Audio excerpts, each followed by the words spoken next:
Fuel systems obviously are a critical component for any vessel, and it's a key item that we need to monitor when we do our engine room check. So what are we looking at on fuel filters?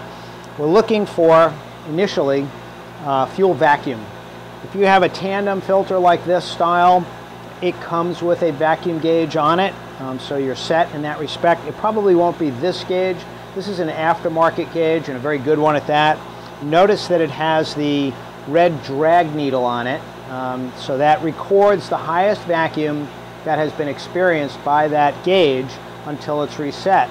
The value of that is you don't need to be actually looking at it when it's experiencing that high vacuum. So if you set it to 0 and then do your engine room check and notice that it's up at 10, which would be too high, you'd recognize very quickly that there's a problem. You don't actually have to see that black needle at that high temperature rating. So I would say these are mandatory, this style of gauge, what's called a recording gauge or a drag needle gauge. If your filters don't have that, you can retrofit that very easily. We'll include some information on vacuum gauges, again, in the links in this video. So we want to look at vacuum. We want to look for inside the bowl here, right at what's called the coalescing cone, this sort of tan-colored cone-shaped object with these vent ports in it.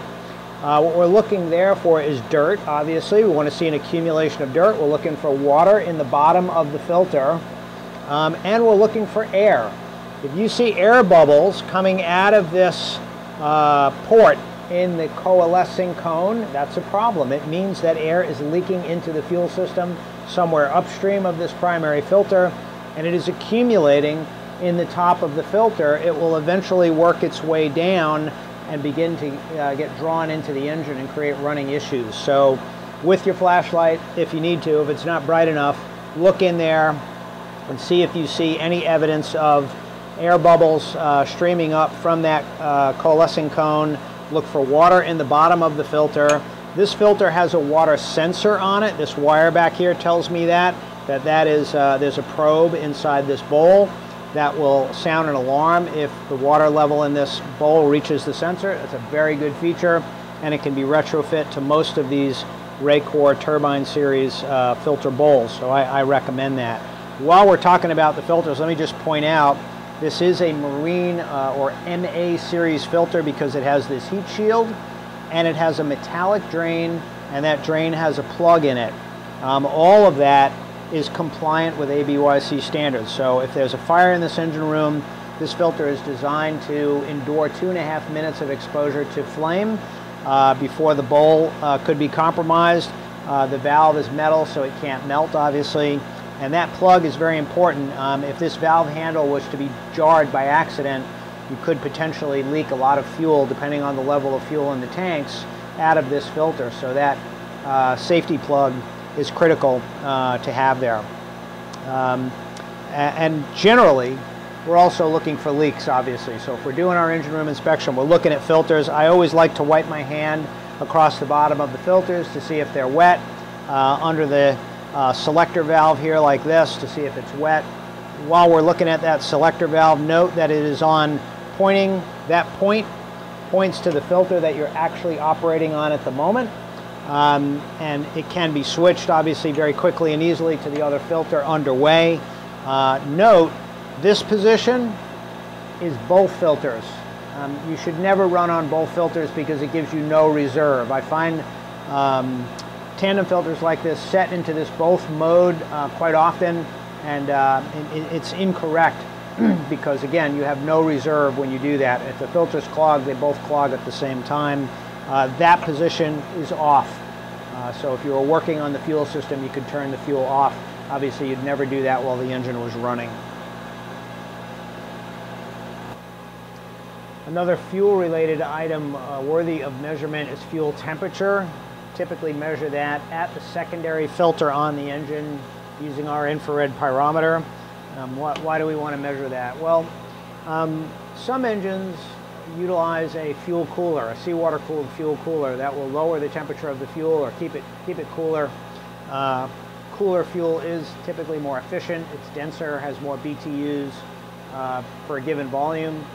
So there's an advantage to having cooler fuel. Not all engines do it, but for those that do, we do want to monitor that. We want to make sure it's working right. So really what we're looking for is a baseline and then identifying a change, so that if we're monitoring it on a regular basis and we see a spike, it goes up for no apparent reason, that would be worth looking into. It could be a fuel cooler issue, it could be a clogged cooler, or some other issue with fuel. So again, infrared pyrometer right at the secondary filter. Make sure you measure that and not the oil filter. Oil filters are typically larger, but not always, depending on the engine. So make sure you know which is which. Now we do need to measure oil temperature as well. That can be measured at the oil filter. Personally, I prefer to measure oil temperature at the oil pan, at the side of the oil pan in the middle. So if the side of the oil pan is that tall, I like to go somewhere in the middle of that, so I make sure I'm in an area where there actually is oil in that pan, and we're looking for the temperature of that. So just to go back to fuel for a minute, the temperature is going to vary depending on whether you have a fuel cooler or not. For oil temperature, typically for a loaded engine, an engine that's working at 50% or more load, you're going to see somewhere in the range of 190 to 220 degrees Fahrenheit for oil. Anything hotter than that is probably too hot. There might be something wrong. If the engine has an oil cooler, it might not be working right. If it's much cooler than that, it means the engine's probably not loaded enough, and cool oil actually can be detrimental because it creates sludge and varnish. So that's something you want to avoid. That's not really something you can change in your engine room inspection, but you do want to monitor it. Now, while I'm down here, let me point out something else. You can see that I'm wearing knee pads. I love my knee pads. I wear them all the time when I'm working in engine rooms and anywhere on the boat for that matter, because I'm kneeling all the time. Damage to your knees is something you can't reverse typically. And I work with a lot of people in the marine industry who have knees that are damaged from kneeling all the time from the kind of work that we do. I don't want to be one of those people. I don't want you to be either. So invest in a good set of knee pads that are comfortable, that you'll wear when you're working on your knees. If you do an engine room check and you find yourself kneeling a lot, I use them all the time, even if I'm just kneeling down for a minute or two, again, because that damage is cumulative. So knee pads are your friend. Definitely invest in a set that you'll wear. Stuffing boxes are an area that obviously we need to pay attention to. Very important. We want to make sure that they're being cooled properly, not overheating, not leaking. So in our engine room check, we're going to put our eyes on stuffing box. If we need a flashlight, we're going to use that to look at the actual stuffing box itself and the seal. In this case, this is a dripless stuffing box, and it uses a lip seal that is very sensitive to temperature. If you overheat a lip seal, it will fail and it will leak. So we want to make sure that doesn't happen. If we overheat the whole stuffing box, that could lead to a failure as well, if the stuffing box begins to melt. So we don't want to take any chances with that. So using our infrared pyrometer, once again, we're measuring the area that is as close to the seal as possible. So where my red dot is, right on the seal housing, is what we're looking for from a temperature perspective. We want to make sure that that is not running too hot. My rule of thumb is the stuffing box, whether it's conventional or dripless, should not be more than about 40 degrees Fahrenheit above seawater temperature. If it's much hotter than that, there's probably something wrong. It's probably not getting enough cooling. If it's a conventional stuffing box, it might not be adjusted properly.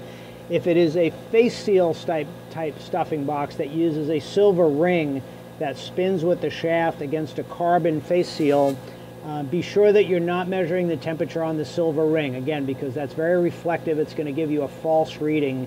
Measure it on the black surface rather than the silver surface. In this case, make sure you're not reading the shaft, because again, that's also very reflective and shiny, and that'll give you a false reading. Make sure you're measuring the actual seal. The way you do that is to get real close to it, carefully, again, because it's spinning, but make sure the end of your infrared pyrometer is close to that seal surface, so that you make sure that you're actually measuring the seal and not some other part of it or the shaft.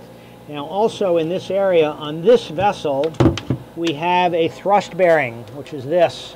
This one is made by a company called Aquadrive. Thrust bearings are devices that absorb thrust from the propeller and transfer it to the hull without transferring it to the engine.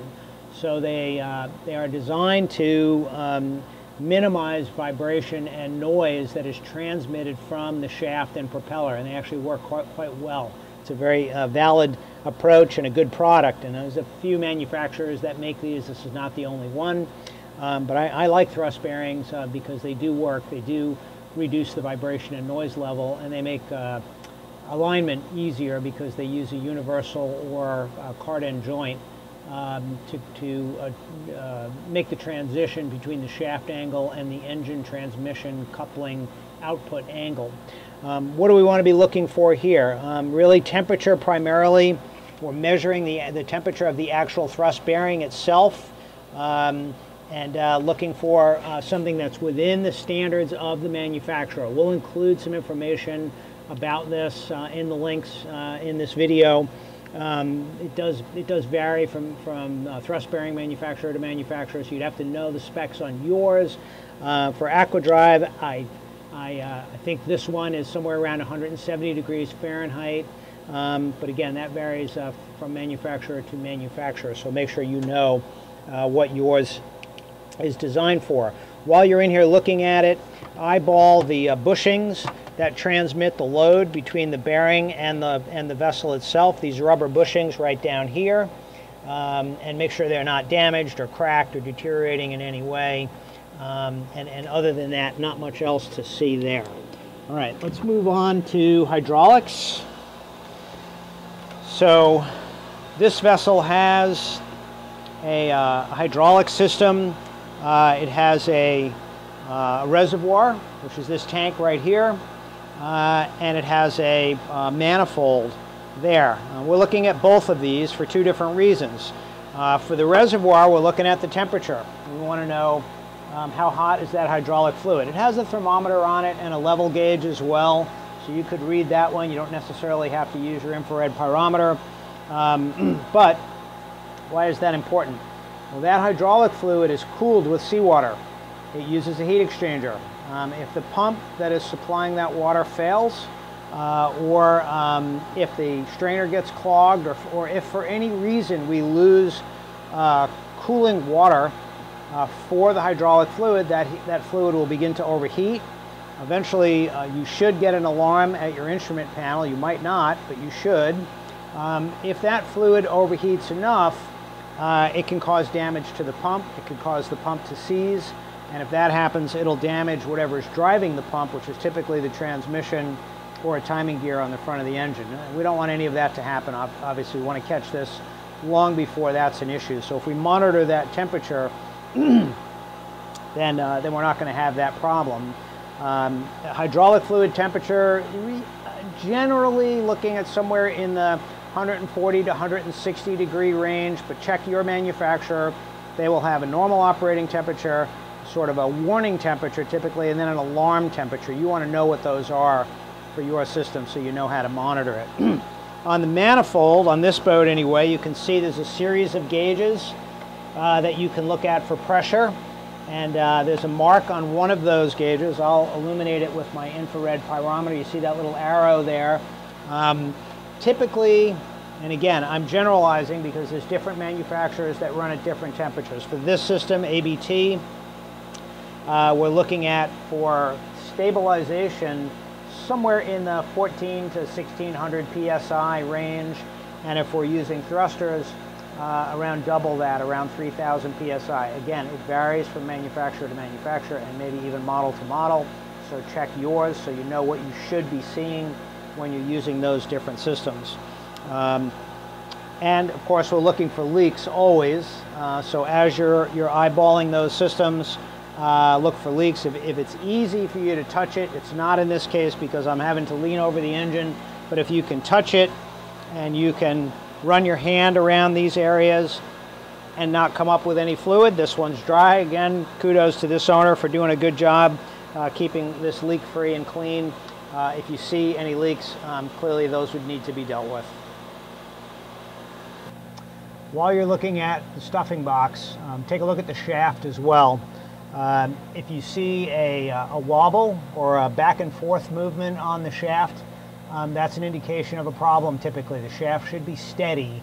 If you see that, it could be an indication of a variety of things, anything from as simple as debris on the propeller, a line or growth on the propeller, or more serious things such as a bent shaft or a coupling that is not properly aligned with the output coupling on the transmission. So be sure that when you're in that area to just do a quick assessment or evaluation of the steadiness of the shaft, make sure it's not moving back and forth or wobbling. Looking at the transmission now on this vessel, sort of in this alcove here, I'm looking for temperature on the transmission. So usually I like to shoot the sort of middle of the side of the transmission, again to get sort of a reading that gives me an indication of the temperature of the case of the transmission. And if it has a filter like this one does, a spin-on filter, go ahead and shoot that filter, because that's going to give you the best reading for the temperature of the fluid that's in the transmission. Now, hydraulic transmissions like this one, which you find on larger engines, about 100 horsepower and up, utilize that hydraulic fluid that's in the transmission to both lubricate it as well as to pressurize the clutches to engage the transmission. So that fluid plays a really important role. Those transmissions have fluid coolers or hydraulic fluid coolers. If that cooler becomes scaled or clogged or obstructed in some way, it's possible that the temperature of that hydraulic fluid will go up, and that's bad. That reduces the viscosity, affects the lubrication qualities of the fluid, and the ability of those clutches to maintain engagement. So monitoring that temperature is really critical. If your transmission has a pressure gauge on it, that typically would be at the helm. That also is a critical number to keep an eye on, and note any changes in that pressure, because that'll give you an indication often in advance that some problem is occurring in the transmission. If the pressure begins to drop, eventually it will get low enough that the clutches will disengage and you'll lose engagement with the propeller. So you want to catch that before it happens. From the standpoint of your engine room inspection, it's more about temperature. And so we're going to, again, monitor that temperature at the filter if it has one, and if not, just at the case of the transmission. And if you begin to see that change, then that's something that you absolutely need to pay attention to, because you don't want to lose thrust. If I look further into this area, on this transmission, it also has what's called a PTO, which stands for power takeoff. And attached to that PTO is this hydraulic pump, which is providing hydraulic pressure for the stabilizers, the thrusters, and in this case, on this vessel, the windlass, and any other hydraulically powered components. From a visual perspective, look at that pump if you have one to make sure there's no leaks. If you see fluid dripping off of it, if you can reach it safely, that is an area where the shaft is, and in this case, the thrust-bearing universal joints are spinning. You obviously wouldn't want to touch those, but if you can safely run your hand along the bottom of the hydraulic pump, then that's a good idea to do that, because you would identify any leaks. Keep that area clean, of course, again, because it will help you identify leaks more quickly if it's not dirty and if it's not wet with previous leaks that have been repaired. So always keep that area clean. Run your hand along the bottom of it. Run your hand along underneath the filter to make sure it's not leaking, and then go ahead and get your temperature readings. Now, usually, again, this is generalizing once again, because it varies from manufacturer to manufacturer. The temperatures that I see for loaded hydraulic fluid, a vessel that's been underway for a while, running at 50% load or more, somewhere in the 150 to 160 degree, 140 to 160, say, for a wet exhaust vessel. If it's a dry exhaust vessel, then there's no raw water cooling for the transmission. It is then relying on engine coolant to cool the transmission. In that case, you're going to see transmission temperatures that are much more closer to the temperature of the coolant. Therefore, 180, 185, 190 degrees, something like that. So know which one you have. If you have a dry exhaust vessel, clearly it's almost certainly a closed circuit, what they call a closed circuit, or a coolant-cooled hydraulic transmission, in which case it would be closer to the temperature of the coolant. If it's a wet exhaust vessel, then it's probably going to use raw water, although not absolutely. Some raw water vessels do use engine coolant to cool the transmission. Make sure you know which one you have, and keep an eye on those temperatures so you can identify a problem before it becomes critical. Comes as a surprise to many boat owners to learn that the only connection between the thrust created by the propeller and the vessel is the motor mounts. Now on this vessel there's a thrust bearing, so that's not necessarily true, but very few vessels have thrust bearings. If you don't have a thrust bearing, then the motor mounts are carrying all of that load between the thrust created by the propeller excuse me, and the hull, essentially. The boat is being dragged along by the motor mounts. So those play a really critical role. It's a very simple component, but I like to say it's an unsung hero of the engine room because it works really hard and it's very important. Without it, you can't go. So eyeball your motor mounts and look for anything that clearly looks wrong. If you see any damage to any of these components, any cracks, if the fasteners are loose, in which case you would probably see evidence of what's called fretting, where the metals are rubbing against each other. You'll see metal shavings. That will often show up for a ferrous metal, a steel component like this. If that movement is occurring, you'll often see a brownish sort of dust that looks like a halo around the component. That's an indication that it's moving. So look for that on motor mounts. Again, if the fasteners are actually loose, that would be a problem. You can actually put your fingers on those fasteners. There shouldn't be any movement here that you need to worry about. But if you touch a fastener and you can move it, then you know there's something wrong. Everything here should be tight. And when I say fasteners, I don't only mean this locking nut and this adjustment fastener, but also the fasteners down here that actually hold the motor mount in place. If those are loose, then the whole motor mount's going to shift when you shift gears. And that's a test that's worth doing, by the way. You don't have to do that, obviously, at every engine room inspection, but once in a while somebody else is shifting the boat from forward to reverse, just watch the motor mounts and make sure there's no sliding movement on the surface that they're resting on, whether it's a stringer or a dedicated bracket or shelf like this vessel has.